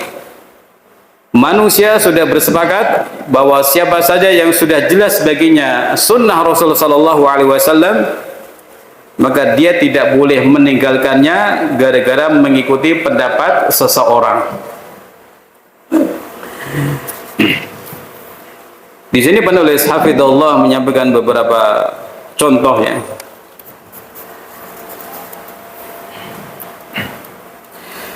Di antaranya ada sebagian ulama ya yang mengartikan as-salat wusta dengan salat subuh ya. Ada sebagian ulama mengartikan salat wusta hafidhu ala sholawati was salatil wusta dengan salat subuh. Apakah ini benar? Dikatakan Imam Ibnu Katsir rahimahullah, wa qad thabatatis sunnatu bi annaha al-'asru fata'ayyana al-masiru ilaiha. Telah disebutkan dalam sunnah bahwa salat wusta, salat pertengahan itu adalah salat asar, maka harus diartikan seperti itu.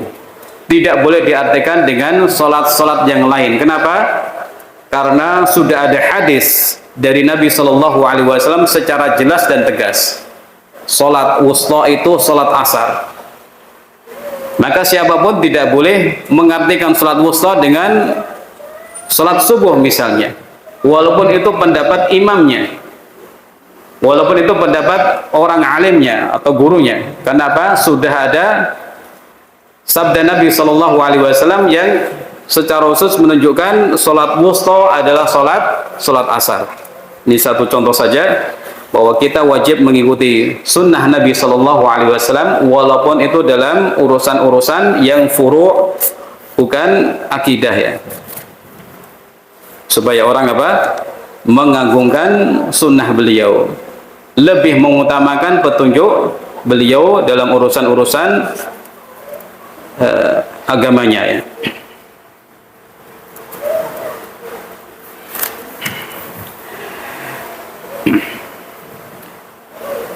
Contoh yang lain, qala Ibnu Khuzaimah fi raf'il yadain 'inda al-qiyam min rak'atain huwa sunnatun wa in lam yadhkurhu asy-Syafi'i rahimahullah fal isnadu sahih.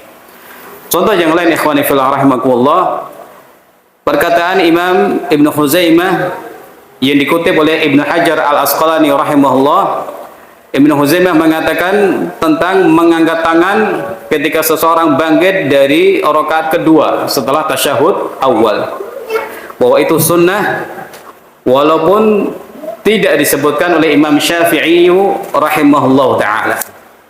Jadi dalam salat ada 4 tempat disunahkannya mengangkat dua tangan ketika salat ya. Pertama apa? Takbiratul ihram, kemudian kedua ketika ruku dan bangkit dari ruku, dan yang keempat adalah bangkit dari tasyahud awal. Nah, di sini Imam Ibnu Khuzaimah rahimahullah mengatakan itu adalah sunnah ya, walaupun belum disebutkan Imam Syafi'i rahimahullahu taala. Pembahasan berikutnya, al-bid'u dhalalun wa laysa fiha bid'atun hasanah. Bid'ah itu semuanya itu sesat, tidak ada bid'ah hasanah. Tidak ada bid'ah hasanah. Tadi sudah disampaikan, perlu kita mengingat perkataan siapa? Abdullah bin Umar, perkataan Mu'adz bin Jabal, dan juga imam-imam yang lain, bahwa mereka ini memandang semua bid'ah itu dhalalah. Semua bid'ah itu sesat.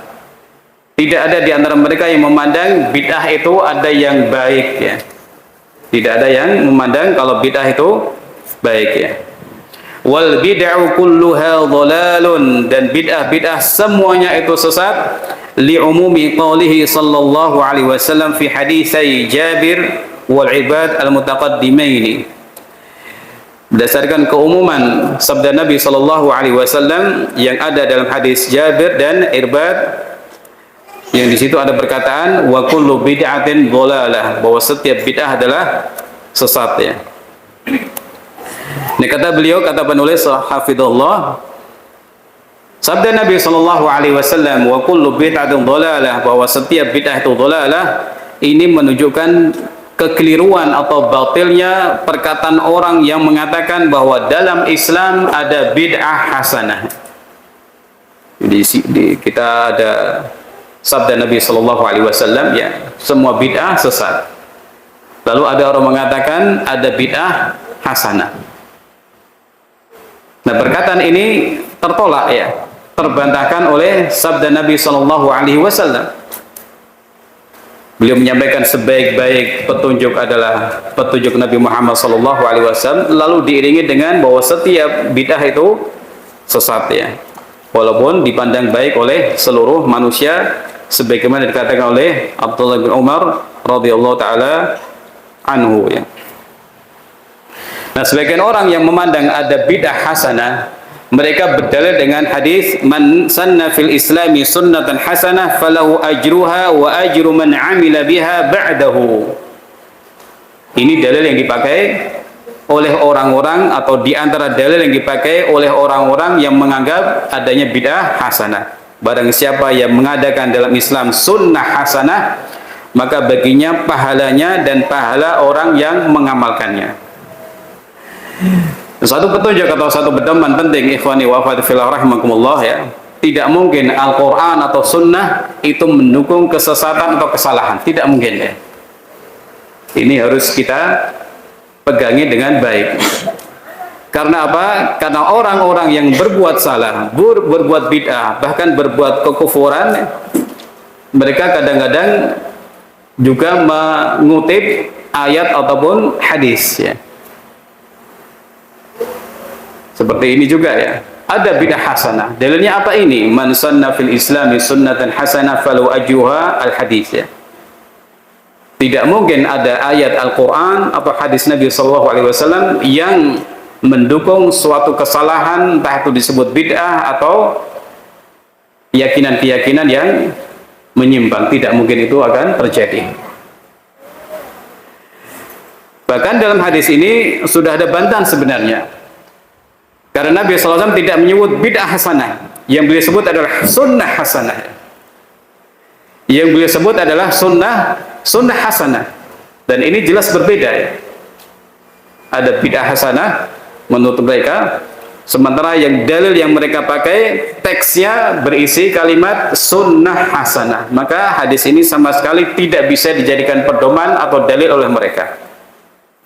Dan akan tambah jelas lagi kekeliruan yang memandang ada bid'ah hasanah melalui asbab wurudul hadis. Kenapa hadis ini sampai disampaikan Nabi Shallallahu Alaihi Wasallam? Bahwa ada orang-orang dari suku Mudhar datang ke Madinah, mereka tampak sekali melarat, tampak sekali kekurangan, mereka miskin ya. Maka Nabi Shallallahu Alaihi Wasallam mengajak para sahabat untuk bersedekah bagi mereka. Untuk bersedekah bagi mereka. Jadi sedekah itu memang bagi orang-orang fakir miskin ya. Maka ada seseorang dari Ansar membawa sekantong ya, makanan ya, sampai-sampai tangannya itu berat untuk membawanya. Nah, setelah itu banyak orang yang kemudian membawa sedekah bagi orang-orang Mudhar tersebut ya. Jadi orang Ansar ini menjadi orang yang pertama melakukan kebaikan.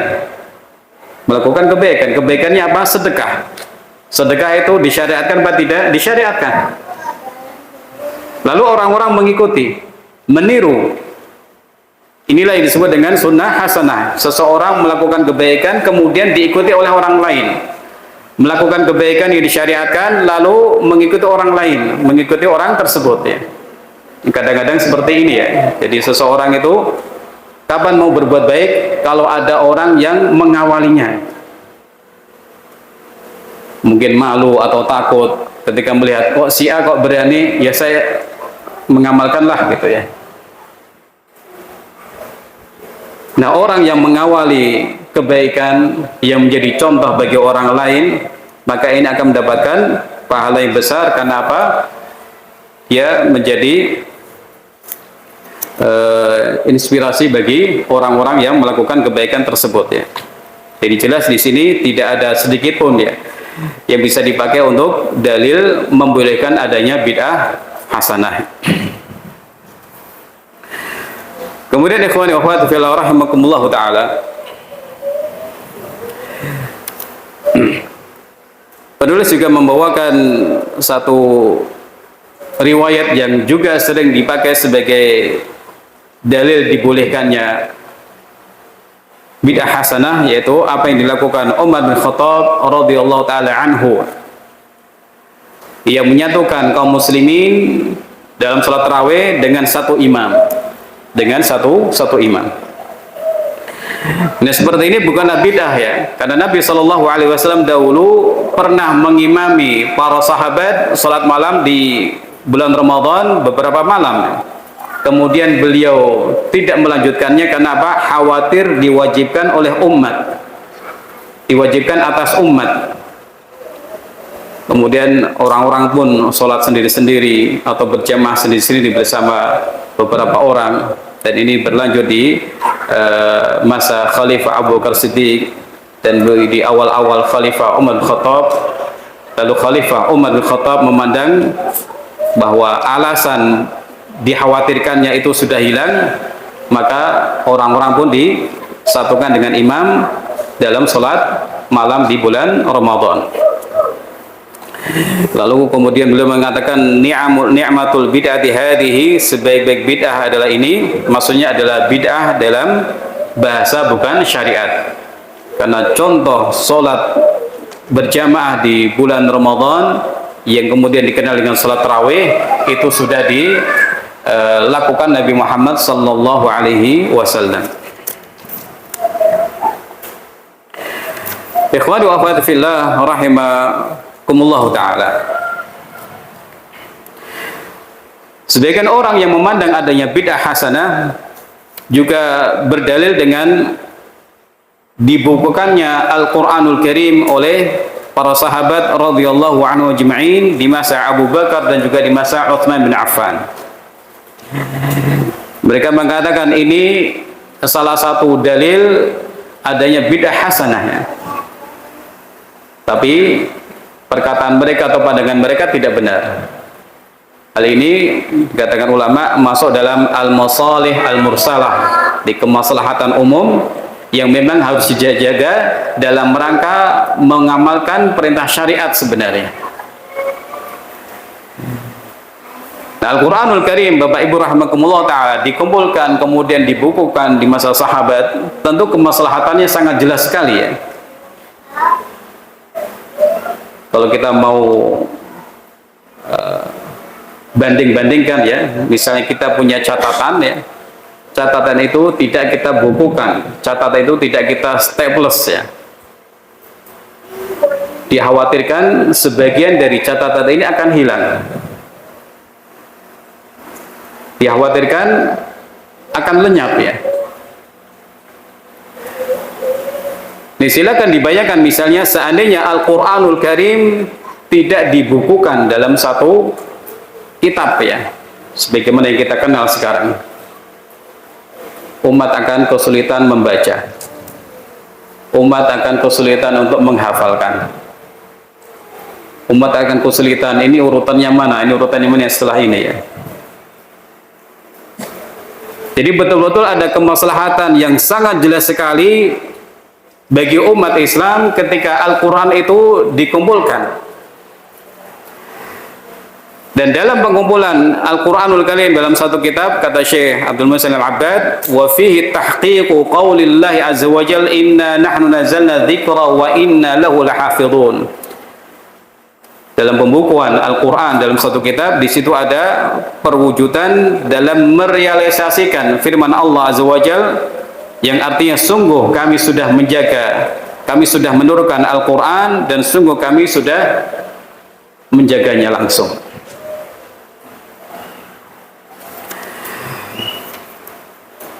Ikhwani wa akhwati fillah rahimakumullah ta'ala.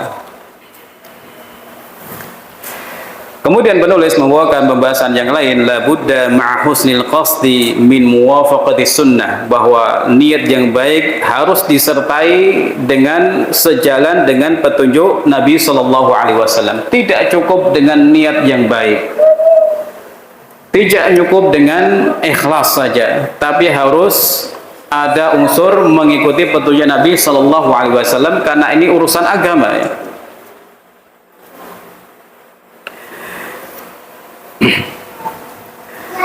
Ada sebuah kejadian di zaman Nabi sallallahu alaihi wasallam, seorang sahabat menyembelih hewan kurbannya qabla salatul Id, sebelum salat Idul Adha, dengan niat yang baik supaya apa? Setelah salat Id semuanya sudah siap dibagikan. Ini niat yang baik. Niat yang baik. Tidak perlu menunggu, kalau zaman sekarang jam 11 misalnya, atau ba'da zuhur, untuk bisa mendapatkan pembagian daging korban. Nah, apa komentar Nabi sallallahu alaihi wasallam tentang perbuatan sahabat tersebut ya? Syatuka syatu lahmin, kambingmu ini kambing daging biasa ya.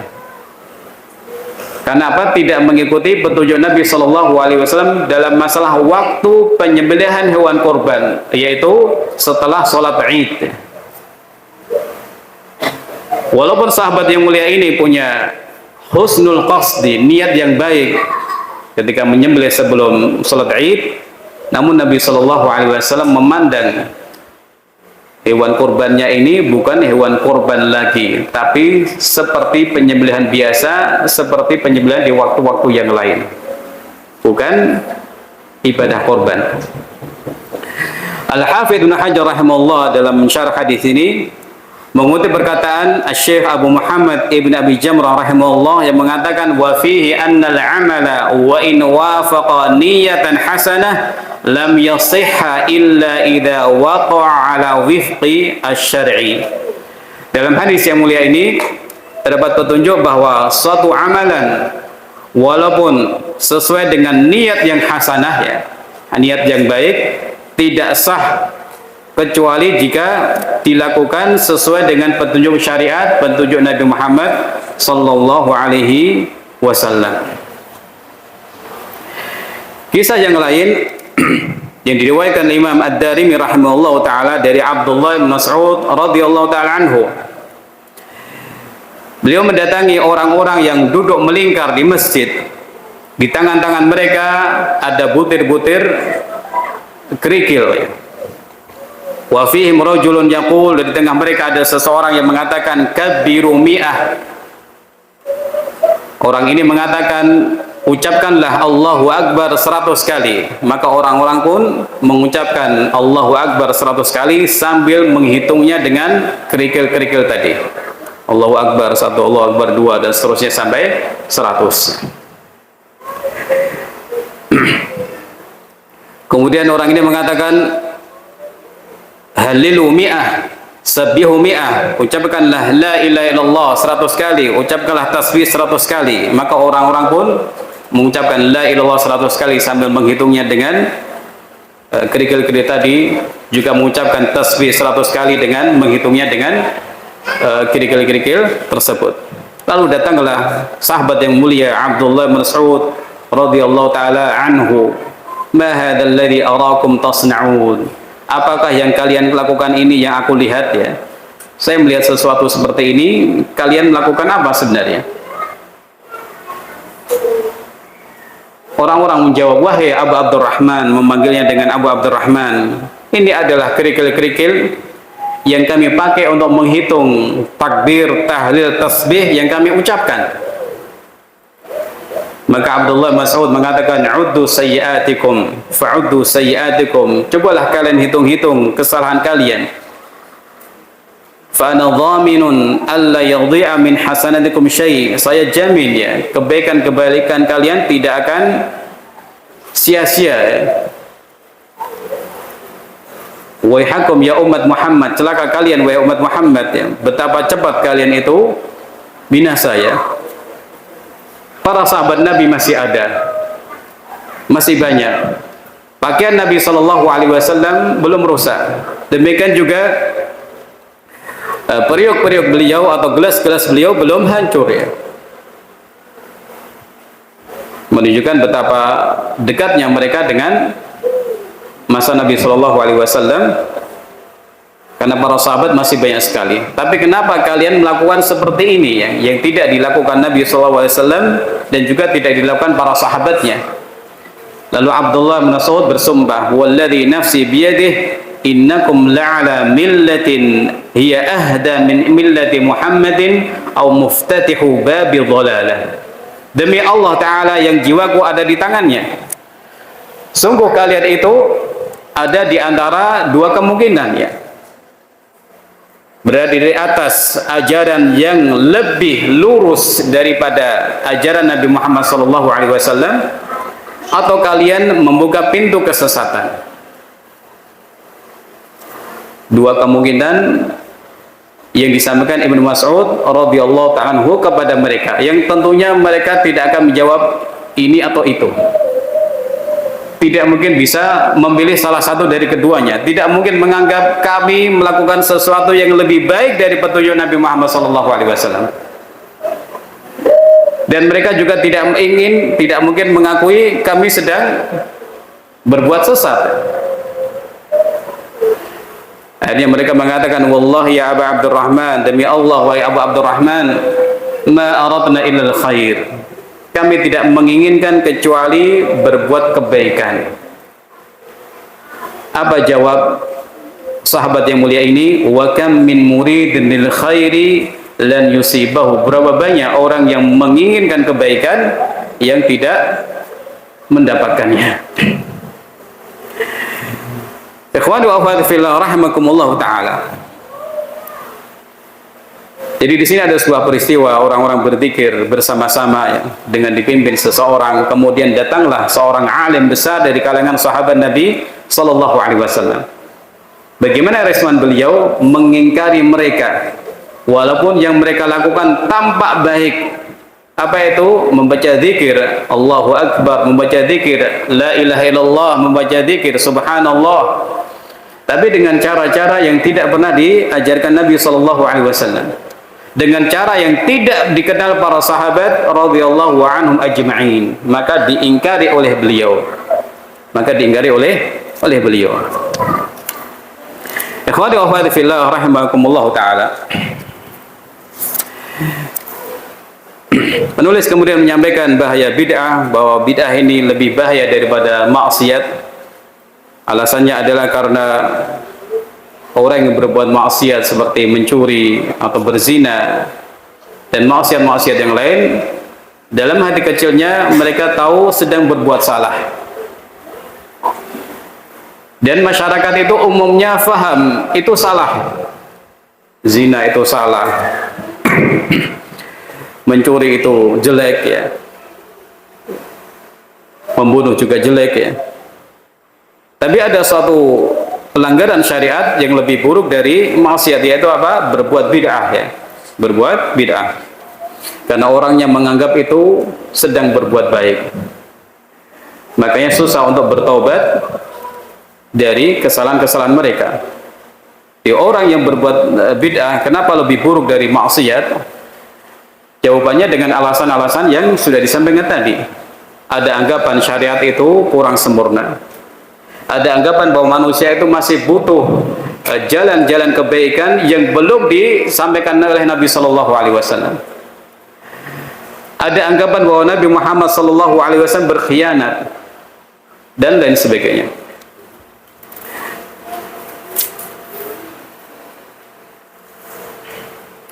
Kemudian penulis menyampaikan bahwa al-bid'u i'tiqadiyatun wa fi'liyatun wa qawliyah. Bid'ah itu ada yang berhubungan dengan keyakinan, ada yang bentuknya perbuatan, ada yang bentuknya ucapan-ucapannya.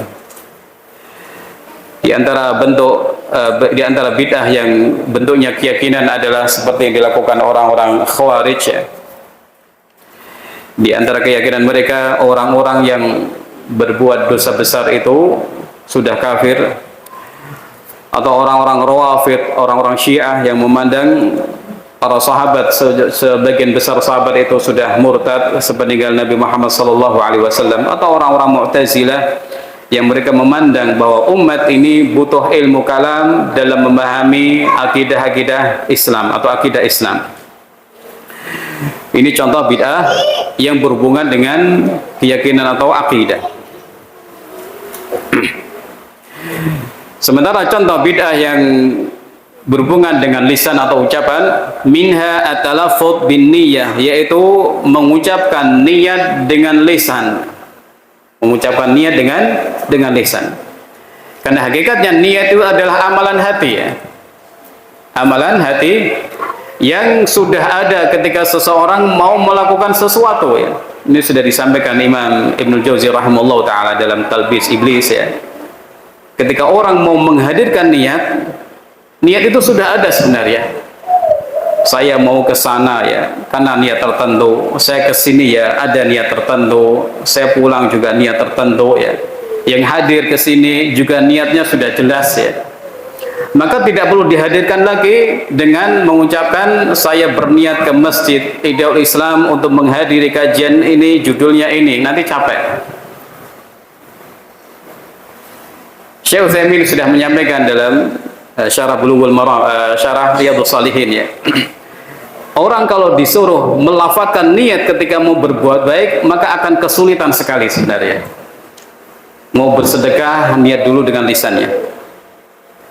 Mau niat mau sholat witir 1 rakaat, 3 rakaat, harus niat dulu. Mau silaturahmi harus niat dulu dengan dilafadzkan. Makanya sebagian orang kalau zaman-zaman dulu ya tidak melakukan sholat jamaah qashar gara-gara apa? Orang iso niatnya. Saya nggak bisa niatnya. Padahal niat itu sudah ada. Niat itu sudah ada di dalam hati. Ketika orang mau jamaah qashar ya sudah ada niat. Ketika orang dia itu berwudu setelah adzan duhur, kemudian pergi ke masjid, kemudian dia berada di saf awal atau saf kedua tergantung tempat yang didapatkan, dia sudah berniat untuk melaksanakan salat duhur, dan salat duhur itu ya 4 rakaat, bukan 3, bukan 2, dan karena dia tidak safar ya salatnya salat orang muqim. Karena dia makmum ya pasti ya makmum. Yang imam juga pasti niatnya jadi imam kan begitu. Ya. Maka orang tidak perlu berniat seperti ini, nawaitu atau usolli dan lain sebagainya, karena pertama bisa menimbulkan was-was. Yang kedua, kalau diartikan dengan bahasa kita, itu berarti ada unsur pamer. Saya mau sholat karena Allah, serius nih gitu. Misalnya gitu ya. Kalau diartikan kan begitu. Saya usolli salat dhuhri lillahi ta'ala. Saya sholat karena Allah, serius. Kan bisa ditanya seperti itu. Ini namanya hati. Hendaknya seseorang itu menutup amal-amalnya dan berusaha untuk menata niatnya dengan sebaik-baiknya.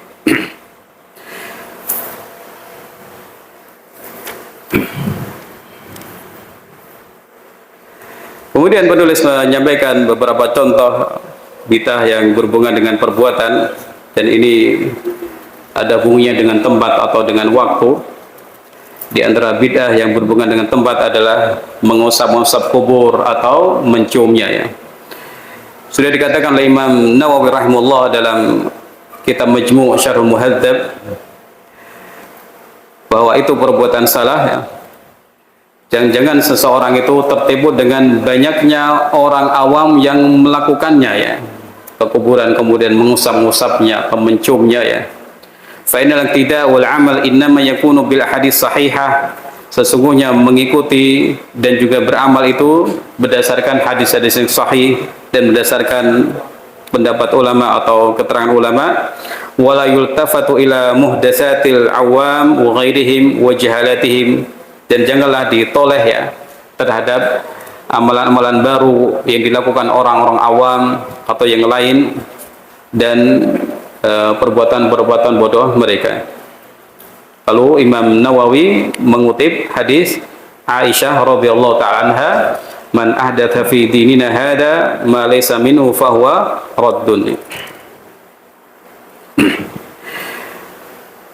Kemudian ikhwani fillah rahimakumullah, bid'ah yang lain yang beliau sampaikan terkait dengan perbuatan yang berhubungan dengan waktu adalah merayakan peringatan Maulid Nabi sallallahu alaihi wasallam, dan penulis menyampaikan bahwa di 300 tahun pertama itu tidak ada penyebutan tentang hal tersebut ya. Di abad pertama, abad kedua, abad ketiga tidak ada, baru ada disebut-sebut di abad ke-4 Hijriyah. Dan yang melakukannya adalah pertama kali Al-Ubaidiyun, orang-orang dari kekhilafahan Ubaidiyun, yang mereka ini adalah berakidah Syiah atau Rafidhah. Dan ini disampaikan oleh Imam Taqiyuddin Al-Mikrizi rahimahullah ta'ala dalam kitab beliau Al-Mawa'id bi Dzikril Khutat wal Athar. Jadi mereka ini orang-orang yang mengaku sebagai ngaku-ngakunya sebagai keturunan Fatimiyah ya. Mereka punya banyak sekali peringatan-peringatan, di antaranya adalah peringatan lahirnya Nabi Muhammad sallallahu alaihi wasallam. Jadi dengan ini jelas sekali bahwa peringatan Maulid Nabi sesuatu yang diada-adakan oleh Fatimiyun, bukan Ahlus Sunnah wal Jamaah. Nah, cinta kepada Nabi sallallahu alaihi wasallam sudah ada tata caranya. Para sahabat sangat cinta kepada beliau, para imam juga cinta kepada beliau, tapi tidak ada di antara mereka yang terdorong untuk merayakan kelahiran beliau sallallahu alaihi wasallam. Cinta kepada beliau diwujudkan dengan cinta kepada sunnah beliau, semangat mengamalkannya, semangat mempelajarinya dan lain sebagainya.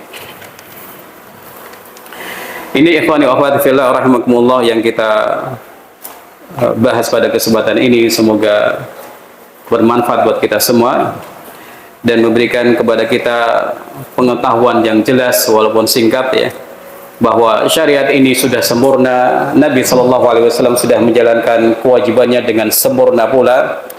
Nah, kewajiban kita adalah mengikuti dan menaati petunjuk-petunjuk beliau SAW. Nah, tidak mungkin seseorang taat dan mengamalkan petunjuk beliau kecuali dengan talabul ilmi, dengan belajar ilmu syar'i kepada orang yang alim, orang yang memang terkenal sangat peduli dan sangat perhatian dengan sunnah Nabi sallallahu alaihi wasallam. Demikian wallahu taala alam, wa sallallahu ala nabiyyina Muhammad wa ala alihi wa sahbihi ajma'in.